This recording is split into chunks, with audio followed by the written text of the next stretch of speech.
Auzubillahiminash-shaytanir-rajim. Bismillahir-rahmanir-rahim. Starting with the great name of Allah, who is the most merciful and the most beneficent. Assalamu alaikum, dear student.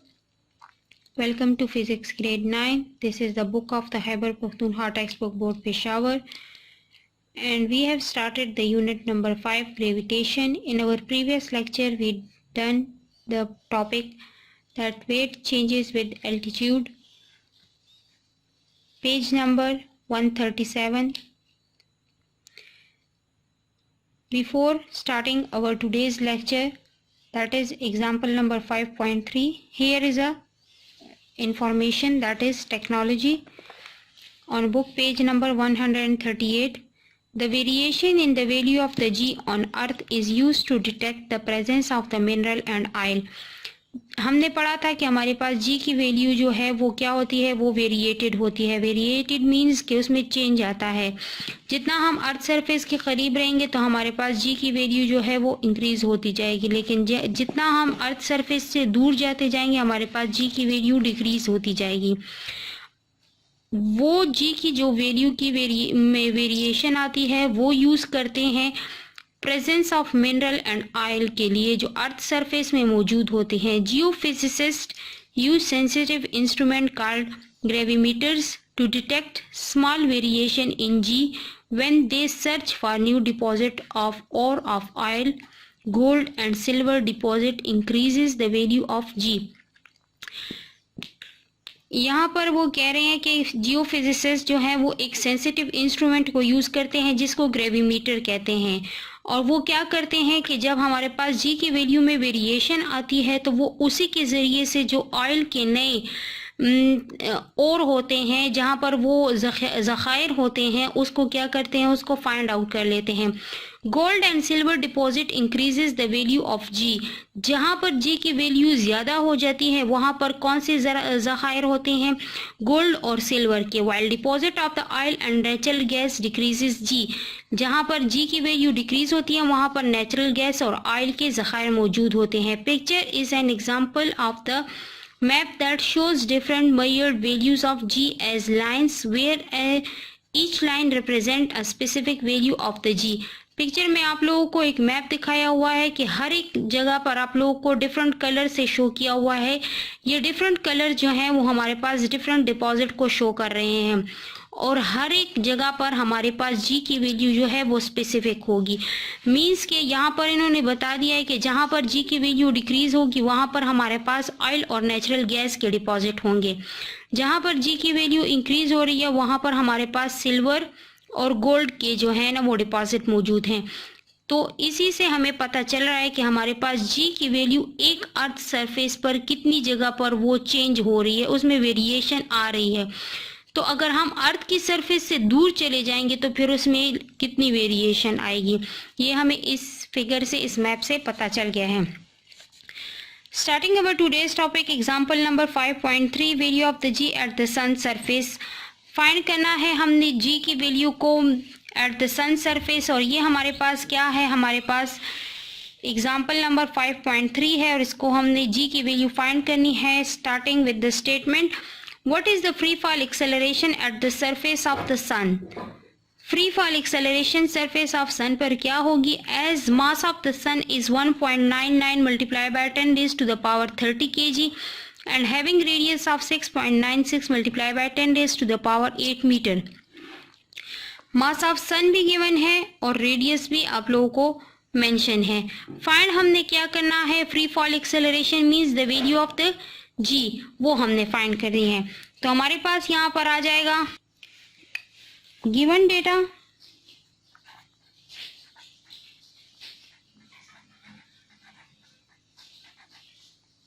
Given data में हमारे पास आ जाएगा radius of the सन,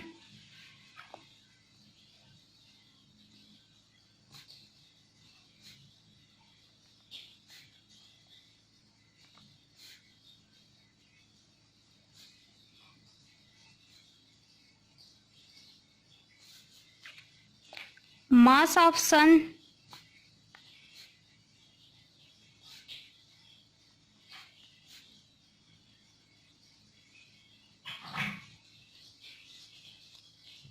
और gravitational constant की value हमारे पास फैक्स है, वो हमारे पास है capital G is equal to 6.67 multiply by 10 raise to the power -11 newton metre square पर किलोग्राम स्क्वायर। अब हमारे पास आ जाएगा रिक्वायर्ड। तो रिक्वायर्ड हमारे पास क्या है? रिक्वायर्ड हमारे पास है फ्री फॉल एक्सेलरेशन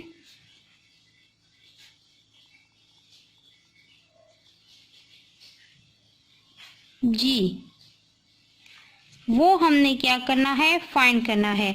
हमारे पास यहाँ पर आ जाएगा फार्मूला प्लस सॉल्यूशन। ठीक है, अब हमारे पास यहाँ पर आ जाएगा कि हमने जो प्रीवियस लेक्चर में पढ़ा था, हमारे पास the value of G at the sun surface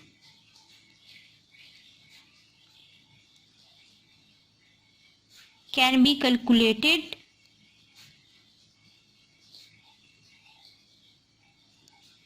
by equation जो अपने प्रीवियस लेक्चर में हमने डिराइव की थी, that is G is equal to G MS divided by RS। Clear? अब हमारे पास आ जाएगा पुटिंग द वैल्यूज।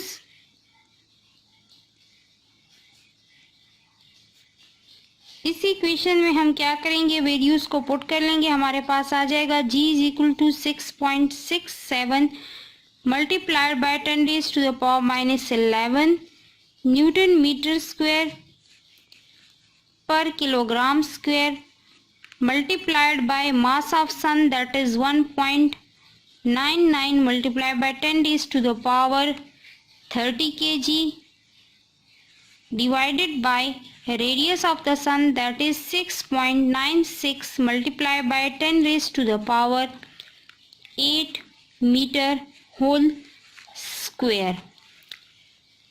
हमारे पास आ जाएगी इसकी value G is equal to, यहाँ पर देख ले कटिंग हमारे पास कहाँ कहाँ पर हो रही है? मीटर स्क्वायर के साथ, किलोग्राम के साथ 1 किलोग्राम।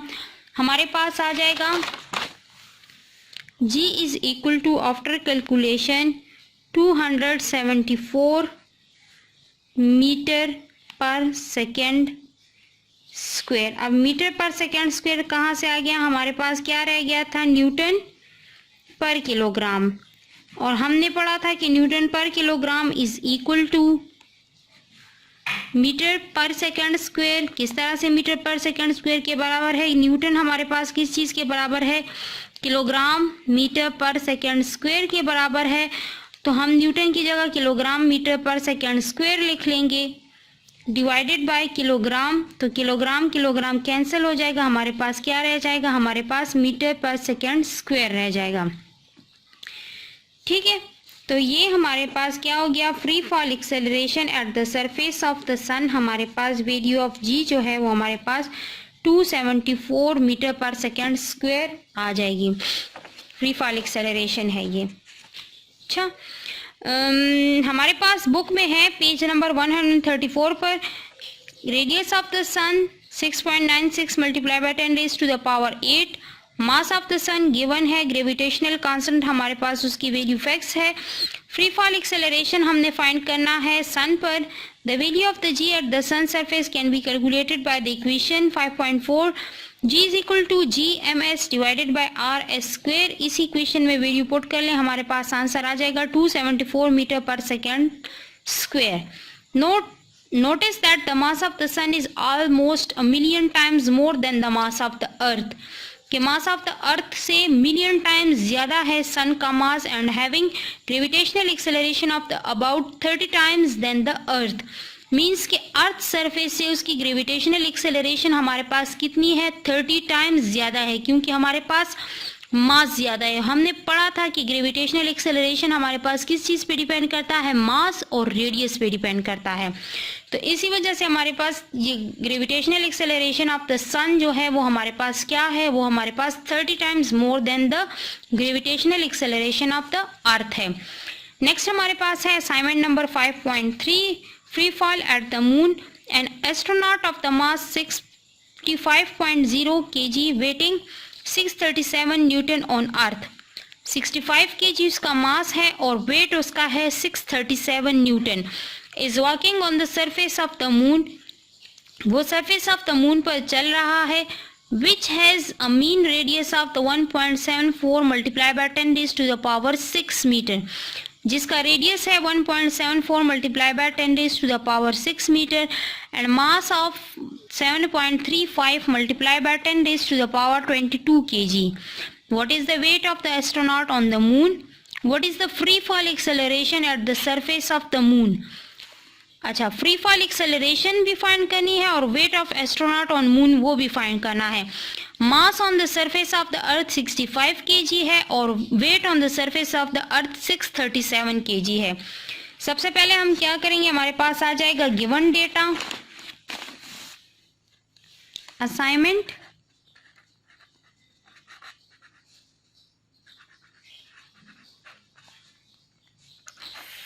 पॉइंट 3 गिवन डेटा में हमारे पास आ जाएगा मास ऑफ एस्ट्रोनॉट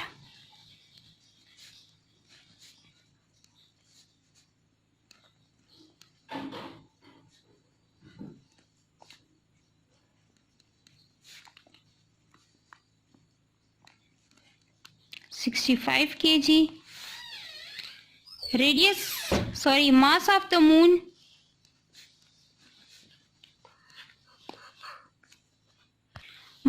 moon हमारे पास है 7.35 multiply by 10 raised to the power 22 kg। Radius भी हमारे पास मेंशन है, radius of moon is equal to 1.74 multiply by 10 raised to the power 6 metre. अच्छा, अब हमारे पास रिक्वायर्ड क्या है, तो हमने दो चीजें फाइंड करनी है, फ्री फॉल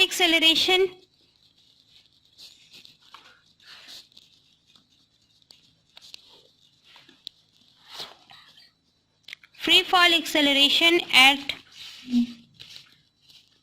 मून GM और weight of astronaut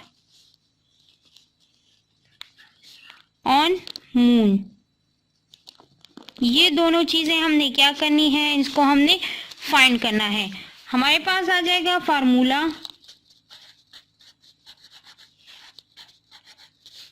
plus solution. तो हमारे पास यहाँ पर आ जाएगा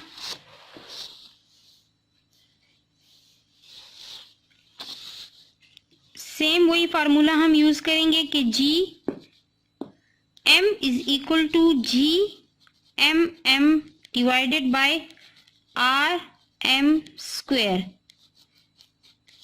ठीक है, तो हमारे पास आ जाएगा GM, वैल्यूज की पुटिंग कर लें, ग्रेविटेशनल कांस्टेंट भी हमारे पास है गिवन में, उसकी वैल्यू हमारे पास क्या है, फैक्स है 6.67 multiply by 10 raised to the power -11 newton metre square पर किलोग्राम स्क्वायर। ये सारी वैल्यू हमारे पास जो गिवन है, इसको हमने क्या करना है, इसको हमने पुट अप करना है। मास को छोड़ के हमने ये सारी वैल्यू यूज करनी है। Gravitational acceleration 6.67 multiply by 10 raised to the power -11 newton metre square पर kilogram square. Mass of the moon हमारे पास है 7.35 multiply by 10 raised to the power 22 kg। Radius of the moon हमारे पास है 1.74 multiply by 10 raise to the power 6 metre whole square. Metre square के साथ cancel, kilogram के साथ कैंसिल, gm हमारे पास आ जाएगा। Gravitational acceleration on the surface of the moon that is 16.2 multiply by 10 raise to the power -9 metre पर second square. वही मीटर पर सेकेंड स्क्वायर किस तरह से आया कि हमारे पास न्यूटन पर किलोग्राम रह गया है, तो न्यूटन पर किलोग्राम हमारे पास मीटर पर सेकेंड स्क्वायर के बराबर आ जाएगा। अब हमारे पास है second part B, weight of astronaut. ये हमारे पास आ गया gravitational acceleration on the surface of the moon. Weight of astronaut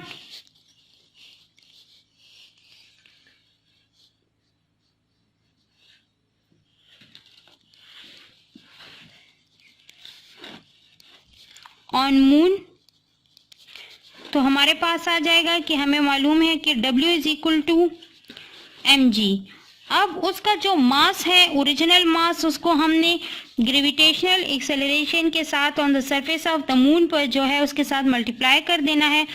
तो हमारे पास आ जाएगा, यहाँ पर हमारे पास अगर हम इसको साइंटिफिक फिगर में लिख लें तो ये हमारे पास आ जाएगा gm is equal to 1.62 multiply by 10 raise to the power 1.62 आ जाएगा।